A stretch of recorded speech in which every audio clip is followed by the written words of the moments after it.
아멘.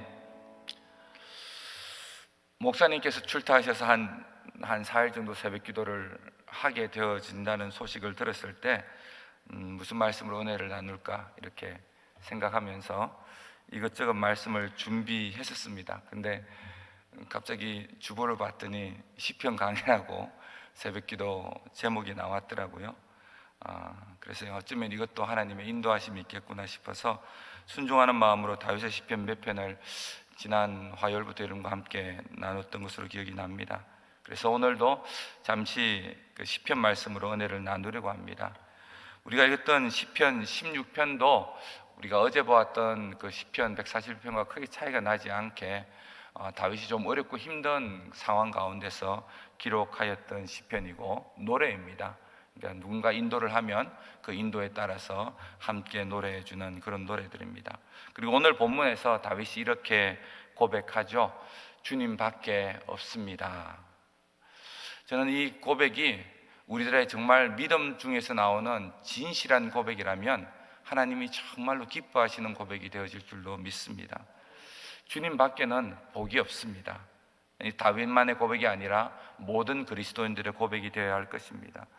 다윗은 그렇게 말합니다. 주님 외에는 내게 좋은 것이 아무것도 없고 그래서 주님밖에는 나의 도움이 없기 때문에 나는 주님께 피합니다. 주님 나를 지켜주십시오. 우리가 그렇게 주님 앞에 피하면, 주님의 그늘 아래 들어가면 우리 주님은 우리를 지켜주시고 보호하시고 인도해 주시는 참 좋으신 하나님이십니다. 여러분, 주님밖에 없다라는 이 말을 들을 때 어떤 분들은 굉장히 은혜롭고 좋은 말씀이다 그렇게 들을 수도 있겠지만 어떤 분들은 약간 불안할 수 있을 거예요. 주님만 만족하며 사는 삶, 영적으로는 굉장히 풍성한 삶처럼 느껴지지만 믿음이 없는 분들, 조금 믿음이 좀 부족하신 분들, 때로는 좀 어려움을 겪고 있는 분들이 듣기에는 주님밖에 없이 내가 모든 것을 다 내 뜻대로 하지 않고 주님께 맡기며 살아가는 삶을 살아갈 수 있을까, 그런 불안함이 드는 분들도 있을지 모르겠습니다. 여러분, 주님밖에 없는 인생을 두려워하지 마십시오. 주님밖에 없는 인생을 믿음으로 복되다고 고백하면 주님이 우리에게 복 주실 것입니다. 그것이 성경의 약속일 뿐 아니라 우리 믿음의 고백이고 우리 하나님의 원래 성품이 그러세요. 주님 당신밖에 없습니다. 내가 다른 것을 의지하는 것이 아니라 점점 주님께 의존할수록 하나님은 더 우리를 기뻐하십니다. 우리가 아이들을 키울 때 우리 아이들을 책임질 수 없기 때문에 빨리 독립적으로 만들고 싶어 하잖아요. 빨리 직장을 가지기를 원하고 자기들이 알아서 자기 인생을 살아가기를 원합니다. 그런데 우리 하나님은 그렇지 않습니다. 우리 하나님은 항상 우리가 하나님께 의존하기를 원하십니다. 영원히 의존하기를 원하십니다. 왜 그것이 가능한가 하면 우리는 아이들을 영원히 책임질 수 없지만 우리 하나님은 우리를 영원히 책임지실 수 있기 때문입니다. 그래서 주님밖에 없습니다라는 말만큼 하나님의 마음을 기쁘게 하는 말이 없습니다. 어린 시절에 다윗은 아버지와 형들의 무시를 받았고 믿었던 사울 왕에게 배반을 당하고 광야에서 도망자의 삶을 살아갑니다. 그 다윗의 인생에 보면은 사람들에게 받은 상처가 참 많이 있었습니다. 그래서 그가 믿었던 사람, 의존했던 사람, 당연히 자기를 사랑해 줄 거라고 생각했던 많은 사람들에게 상처받는 삶들이 계속해서 쌓이다 보니까 다윗의 고백에는 어쩌면 당연한 고백일지 모르겠습니다. 하나님, 사람들은 도저히 믿지 못하겠습니다. 사람들은 의지할 것이 없습니다. 하나님만 의지할 수밖에 없습니다. 어쩌면은 하나님은 그를 실망시키지 않았기 때문에 그의 일생에 동행해 주셨기 때문에 다윗의 오늘 시편의 고백은 너무나 자연스러운 고백일지 모릅니다.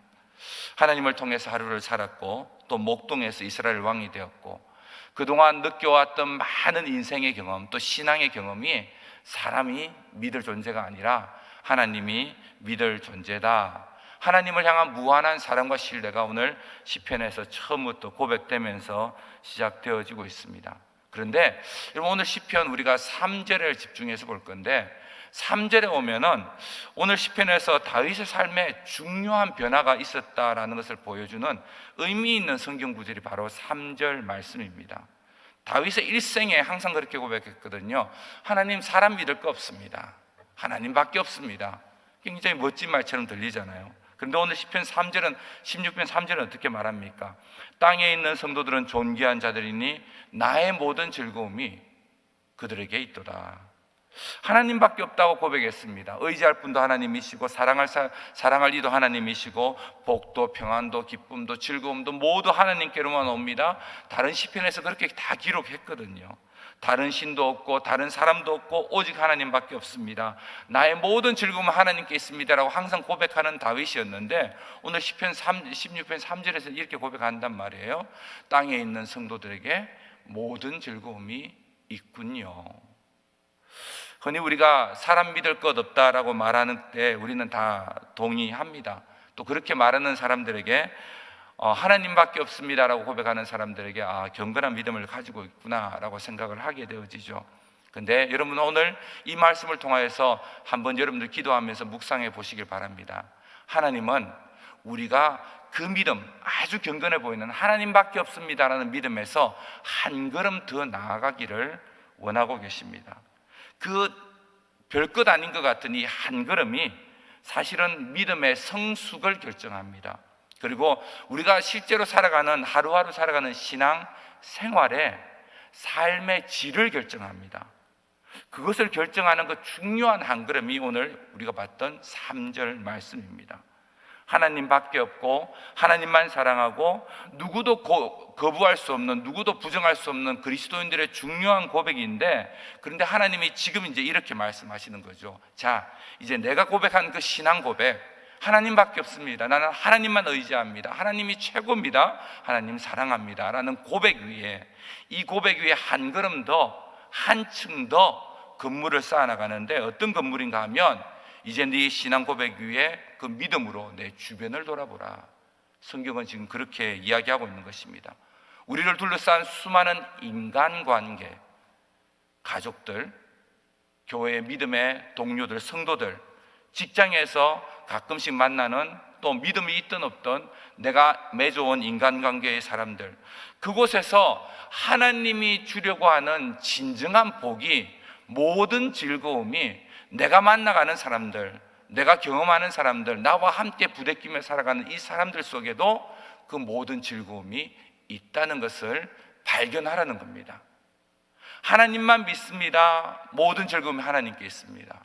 하지만 이것으로 끝나면은 그저 신앙생활의 1층만 밟고 있을 뿐인데, 하나님이 우리에게 원하는 신앙생활은 거기서 한층 더 나가라는 거죠. 인간관계를 한번 돌아봐라. 이왕에 네가 예수 믿었으니 그 믿음은 견고하니 천국 가는 것은 확실해졌으니 이제부터는 이 땅에서 주시는 하나님의 복을 누려야 할 것이 아닌가. 하나님 나라는 우리가 죽어서 가는 그곳만을 말하는 것이 아닙니다. 이 땅에서 누릴 수 있는 현실적인 하나님의 복입니다. 그 복이 어디서 오는가? 오늘 다윗은 이렇게 말합니다. 이 땅에 있는 성도들과의 교제에서 나는 그 즐거움을 발견한다. 하나님만 의지하고 하나님께로 피할 수밖에 없었던 그 절박한 날들 속에서 다윗이 어떻게 신앙의 즐거움을 찾았겠습니까? 항상 노래만 했을까요? 시편만 기록했을까요? 항상 기도만 했을까요? 우리도 그렇게 하지 않지 않습니까? 새벽기도 끝나면 집으로 돌아가고 직장으로 가고 아이들을 만나고 또 직장 동료들을 만나고 누군가를 만나면서 나의 삶을 살아가잖아요. 우리의 모든 일상 가운데서, 또 다윗이 경험했던 그 수많은 일상 가운데서 기도하고 영적인 부분을 제외하고 그 영적인 부분이 영적인 부분으로만 독립되어 있는 것이 아니라 그것으로 인한 신앙 생활 가운데서 우리가 무엇을 누릴 것인가, 그것이 오늘 본문에서 말하고 있는 인간으로부터 오는, 이 관계로부터 오는 하나님의 축복이라는 겁니다. 저는 오늘 여러분들에게 이 복이 임하기를 축복해 드립니다.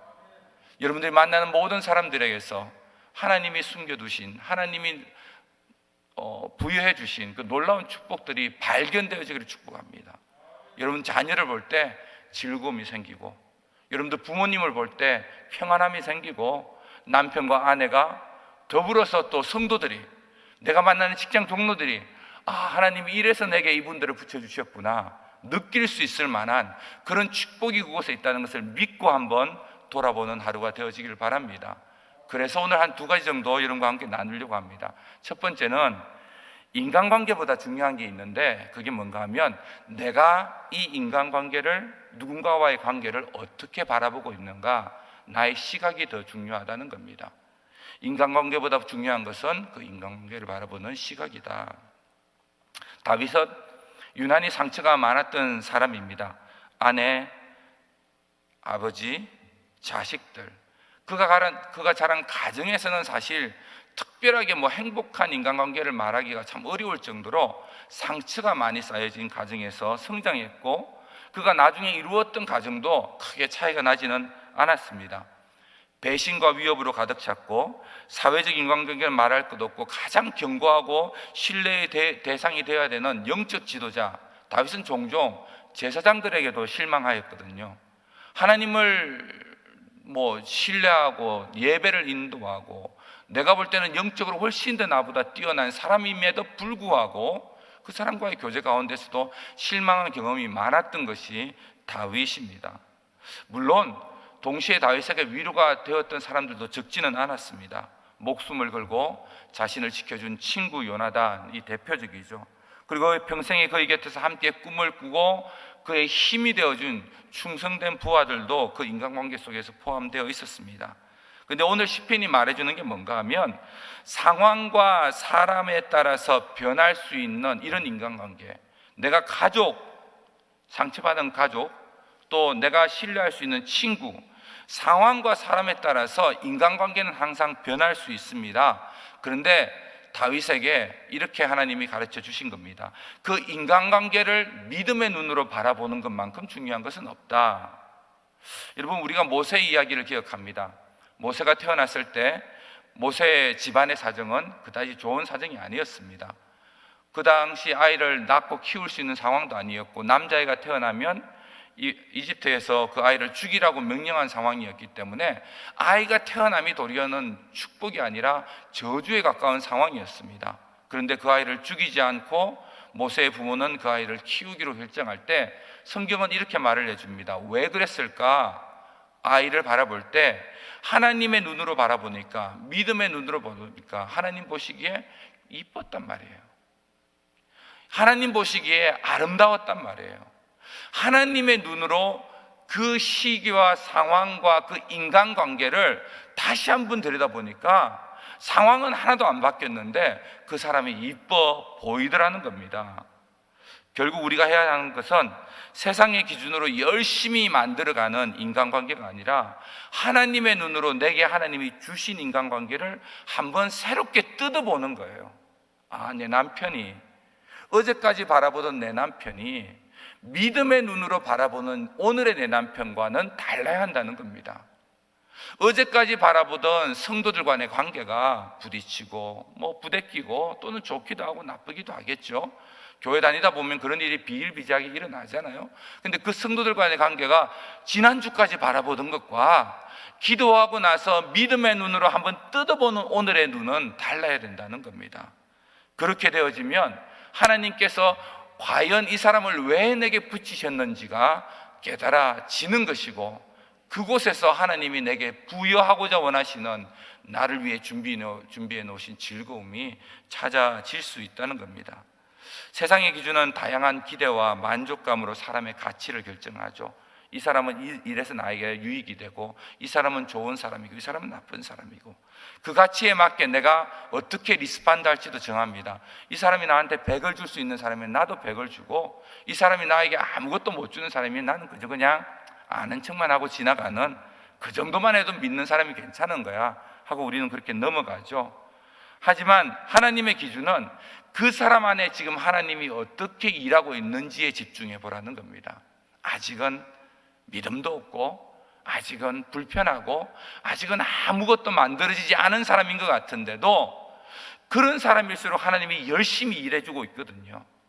일해주고 계신 하나님을 바라보는 눈이 있어야 나와 그 사람을 만나게 하신 하나님의 뜻이 보이는 것이고, 그 뜻 안에 숨겨져 있는 복이 보이기 시작한다는 것입니다. 하나님은 우리를 약한 자 강하게 만드시는 분이시고, 가난한 자를 부유하게 만드시고, 한 사람이 1000명의 군대를 이기도록 만들어 가시는 하나님이십니다. 내 눈으로 보기에 약할 뿐이죠. 내 눈으로 보기에 가난할 뿐이죠. 내 눈으로 보기에 한 사람일 뿐이지만은 하나님은 그 안에서 뜨거운 하나님 나라를 만들어가고 계시는데, 그 사람 안에서 하나님이 부여해 놓으신, 숨겨 놓으신 그 축복을 발견하지 못하고 스쳐 지나가는 경우가 너무나 많다는 겁니다. 오늘 다윗은 그것을 발견했다는 거죠. 예전에는 오직 하나님께만이라고 외쳤는데, 이제부터는 오직 하나님께서 부여해 주신 그 많은 즐거움들이 이 내가 만나는 수많은 사람들 간의 관계 속에 있다라는 것을 깨달았다는 겁니다. 여러분들, 우리는 어쩔 수 없이 사람과 살아갑니다. 아무리 신앙이 좋아도 사람과 살아가야 합니다.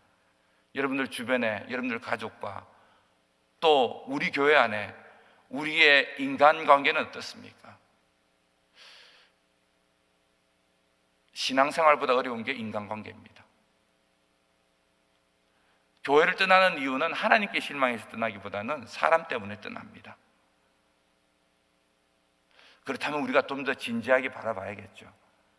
하나님이 우리를 왜 이곳에 모아두셨는지, 하나님이 왜 우리를 붙여주셨는지, 물론 그 모든 것을 다 이해할 수는 없겠지만 최소한 오늘 다윗이 했던 이 기도를 우리가 할 수 있어야 된다는 겁니다. 하나님, 주님께서 내가 지금 부딪히고 있는 이 사람들과 나와의 관계 속에서 복을 주셨다면, 즐거움을 주셨다면, 하나님, 이왕이면 나와 부대끼며 살아가는 이 사람 속에서 나는 즐거움을 느끼게 해주십시오. 내 눈을 열어 하나님이 숨겨놓으신 그 은혜의 복을 발견케 해주십시오. 그렇게 기도할 수 있는 이 아침 되기를 바랍니다. 두 번째는 하나님이 우리에게 주신 이 관계들을 그래서 소중하게 생각해야 합니다. 한 사람 한 사람 만나는 걸 쉽게 생각하지 말고 소중하게 다뤄라.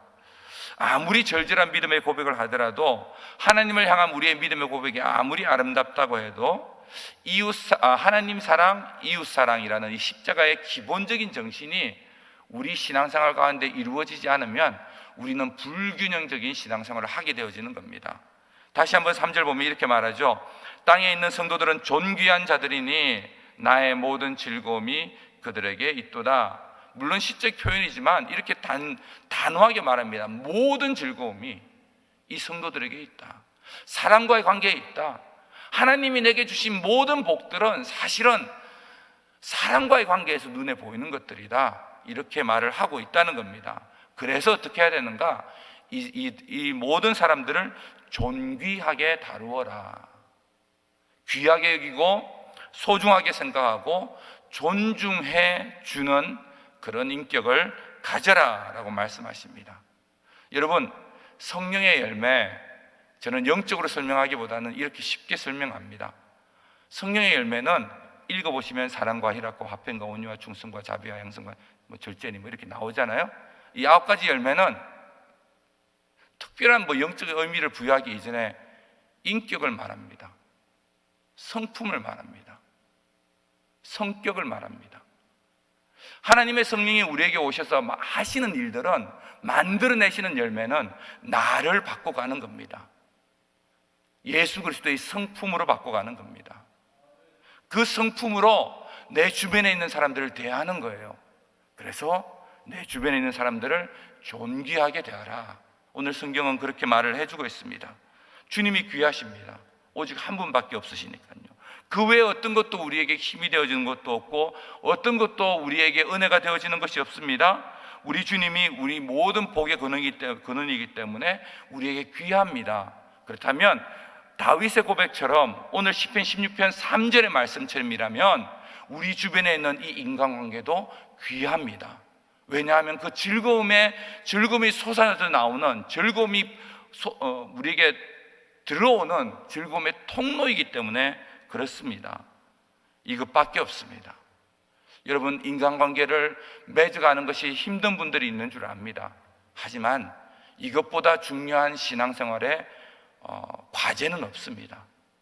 하나님 안에서 내가 즐거움을 누리는 삶을 원한다면, 하나님이 내게 주신 복을 완전히 누리기를 원한다면 우리 주변에 있는 신앙생활이나 우리 주변에 있는 사람들과의 관계 속에서 내가 믿음으로 그 사람을 바라보고 그 사람을 소중하게 여기는 것을 훈련해야 합니다. 서로를 귀하게 여기고 서로에게 귀한 자가 되십시오. 여러분, 서로에게 귀한 자가 되십시오. 하나님이 주신 인간관계의 믿음을 고백하는 마음으로 소중하게 다루십시오. 그런 것들을 우리만 하는 것이 아닙니다. 사도 바울은 편지를 보낼 때마다 편지의 서두에는 항상 그 사람들을 향하여서 축복하죠.